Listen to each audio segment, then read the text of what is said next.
Hello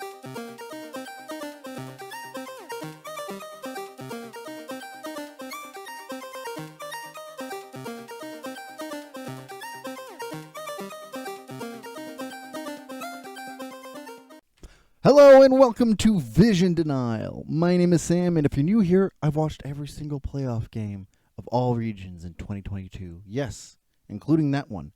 And I've dedicated the show to going over every day, or at least any particular milestone of Worlds 2020. Previously, in the last video, I gone over all of the quarterfinal best of fives, and previously had done the highlight of like what to expect, my expectations, my predictions, so on and so forth. I'm 3 out of 4. Really didn't expect the EDG RX games to go the way they did. I really expected EDG to pull out the same kind of shit they usually do. That said, we're going to be going over JDG Intel Esports Club, or JD Gaming, however you want to go with it, versus T1. And right off the bat, going over the pick'ems and seeing the overwhelming pick for T1 surprised me a little bit. I think it's going to be a close matchup, but I'm going to be real. It's going to be 3-2 for JDG. 100%, that's how I view it. I think it's going to be extra close, but it is more likely that JDG ekes out the win. More likely. 3-2 matchups are usually a cop-out of going like, it could go either way, but I do think it's just a minor edge. So, without further ado, let's take a look at all the matchups from lane to lane and then my overall expectations overall. Let's head off to the top lane where we've got 369 and Zeus.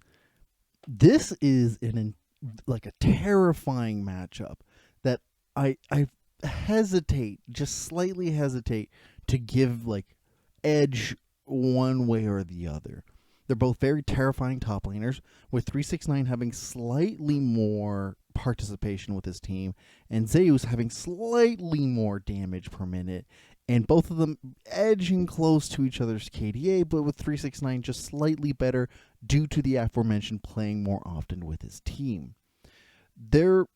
How do I phrase, like, we're going to see two monsters go at it against each other, and it's going to be a blast to watch.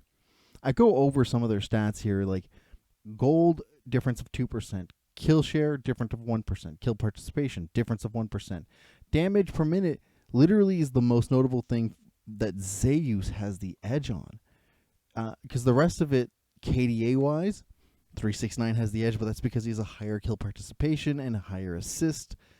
Primarily, he's died almost as much as Zeus, so there's like an arguable marginal difference regarding that.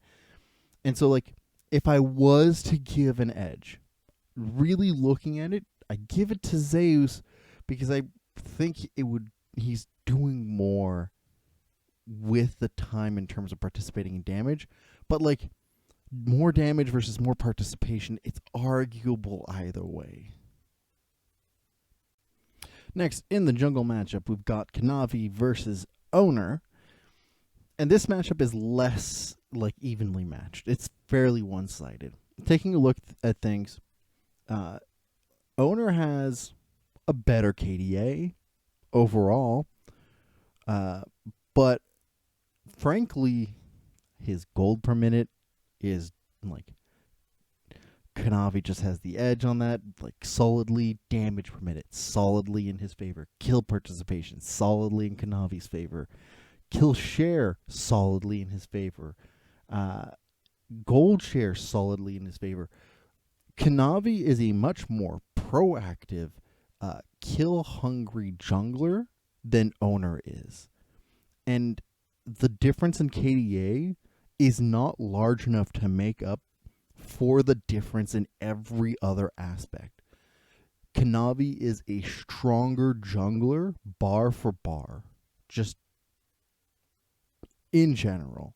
And it would not surprise me to see Kanavi really like steamroll over Oner outside of a lot of teamwork and coordination.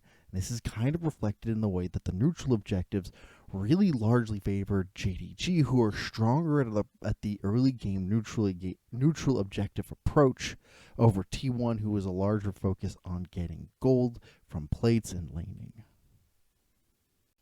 Off to the mid lane, we've got Yagao versus Faker.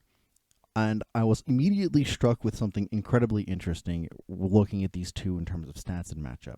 It is incredibly evident that Faker's laning phase is not stellar, but that's, I think, aside the point from how much he brings to his team regarding, really looking for plays, engage, proactivity. He does a lot for his team that is not just getting himself ahead.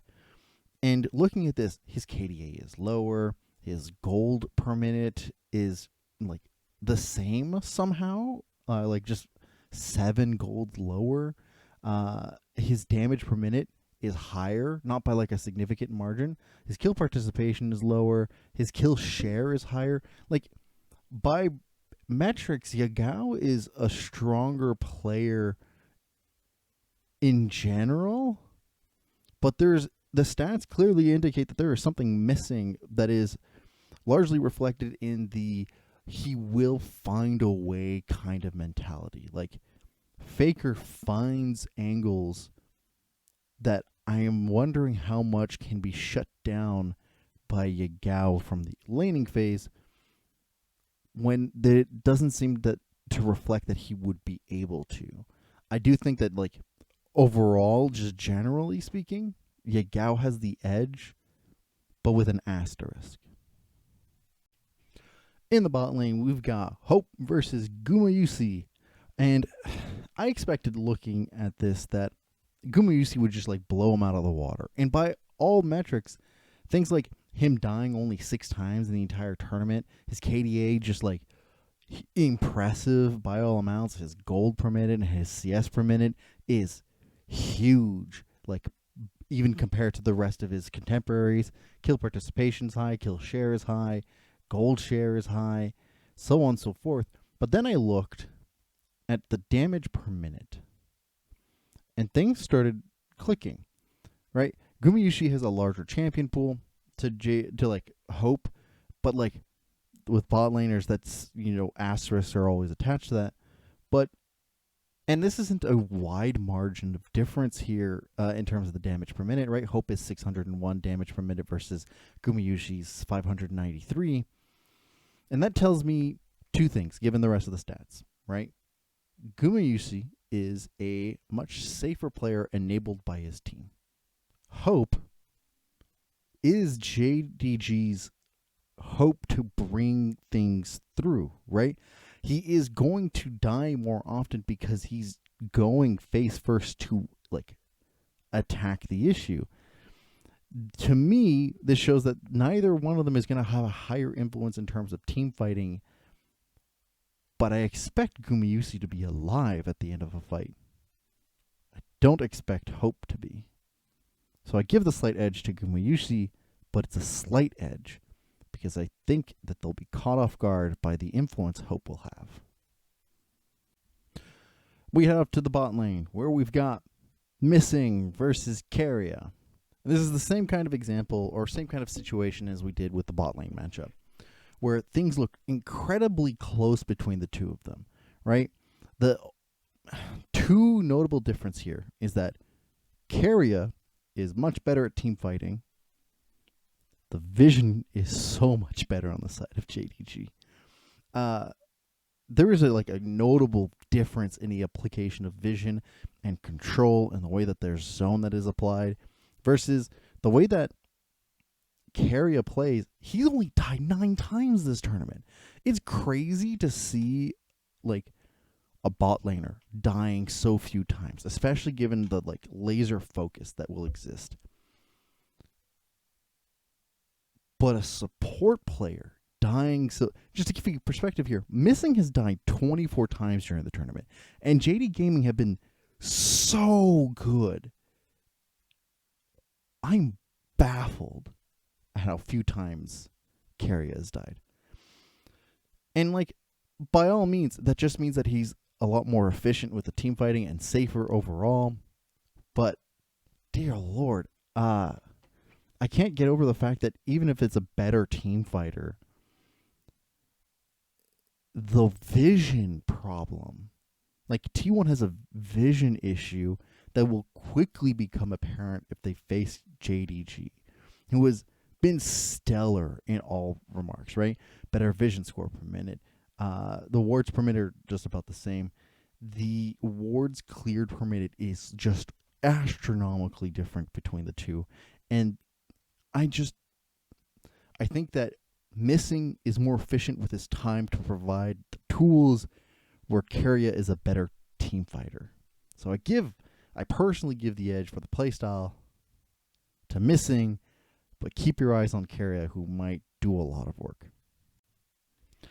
All in all, really looking over between these two teams, and like, feel free to look at it. I'll have the stat breakdown that I got in the description down below. But looking at the breakdown, personally, it's clear to me that gold-wise, T1 has the advantage, right? Early game gold, way better from them.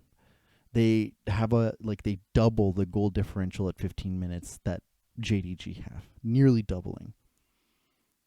But the gold per minute, T1 is a faster team.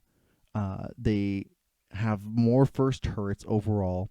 They seem to have like a solid amount of foundation for team fighting. They almost match blow for blow between the two, just dying slightly less. And they have more plates overall during the game, but not edging out far enough to make up for the fact that JDG keep up the same kind of gold per minute but with longer games. Even if their early game may not be as strong, their game plan over time is more consistent. And that's the key word here, right? T1 is not consistent past the early game. And that is primarily why I think that this series is going to be close, but not because of like they're equal in skill, but because JDG is so much stronger at applying to the game after the early game and with neutral objectives. Because that's the thing. They may not be as good at getting like neutral, like they may not be as good as getting plates early game, but they are better at getting neutral objectives early on. They're overall just like edging out slightly on some things. They got better vision application. They're really pushing the envelope from getting more kills and team fighting overall. And where like the individual matchups are either close or super one-sided one way or the other, games are decided on neutral objectives so quickly that unless somehow the consistency for T1 extends past the early game, I give the slight edge to JD Gaming. And that's not to say because like JD Gaming has had their issue in the early game that they were not able to recover afterwards, or even in the late game where they have such a strong early game advantage and then they get thrusted over. JD Gaming is not more consistent from any stage to stage, but they have a better consistency throughout and just edging it throughout. So to me, the 3-2, right? It's going to be like 3-2 favor of JDG, at least for me. And that's just looking in, and again, description down below for the stats that I have over here for the breakdown. I could see an argument for either side. Really could. But I am not convinced enough that T1 has gotten rid of some of their issues for me to think that they will get to another finals in, 5 years. But I would like to hear what you guys have to think in the comments down below. Love to hear any of your thoughts. Do you think totally off base T1 has it? Do you think it's way more one-sided on one way or the other? Any and all of your thoughts, I'd love to hear them down below.